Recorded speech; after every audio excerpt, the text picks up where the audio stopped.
Bonjour à tous et bienvenue dans cette nouvelle vidéo. Aujourd'hui, nous allons parler de la prononciation de 6 et 10 en français. Ces deux chiffres peuvent se prononcer différemment selon le mot qui suit. Pas de panique, tout va être expliqué avec des exemples simples, alors restez bien jusqu'à la fin, c'est parti!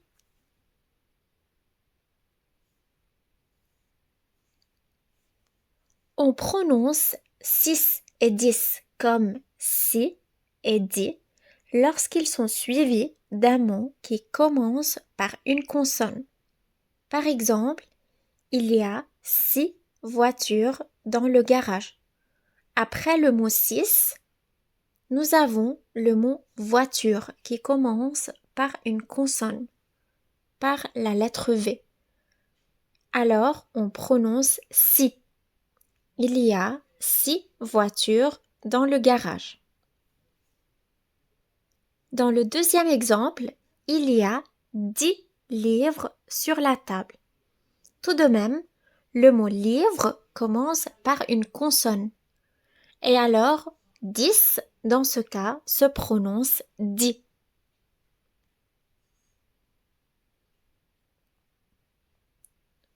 On prononce 6 et 10 comme 6 et 10 lorsqu'ils sont suivis d'un mot qui commence par une voyelle ou un H muet. C'est ce qu'on appelle une liaison en français. Par exemple, il est parti à 6h30. Il reste encore 10 ans avant sa retraite. Le mot heure commence par un H muet. Le mot an commence par A, c'est une voyelle. Donc, on prononce dans ce cas les mots 6 et 10 comme 6 et 10. Enfin, lorsque 6 et 10 ne sont suivis de rien ou qu'ils sont à la fin d'un groupe de mots, on prononce bien le S. Par exemple, combien de chaises as-tu? J'en ai 6. Dans ce groupe, ils sont 10.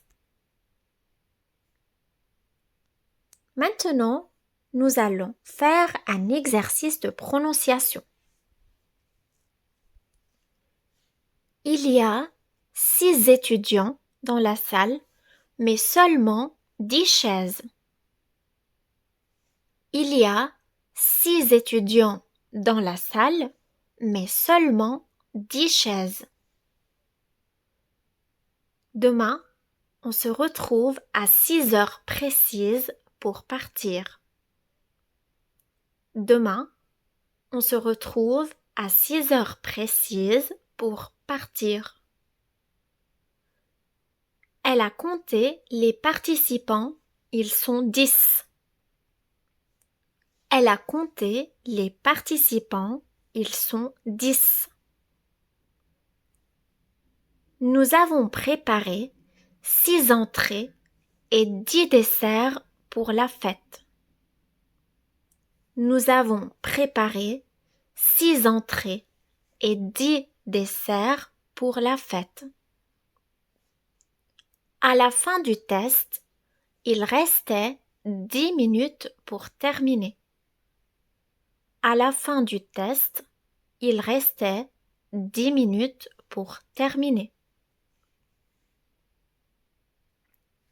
Voilà, maintenant vous savez exactement comment prononcer 6 et 10 en fonction du mot qui suit. J'espère que cette vidéo vous a été utile. Si c'est le cas, pensez à laisser un pouce bleu et à vous abonner à la chaîne pour ne rien rater. Merci d'avoir regardé et à bientôt pour une nouvelle vidéo.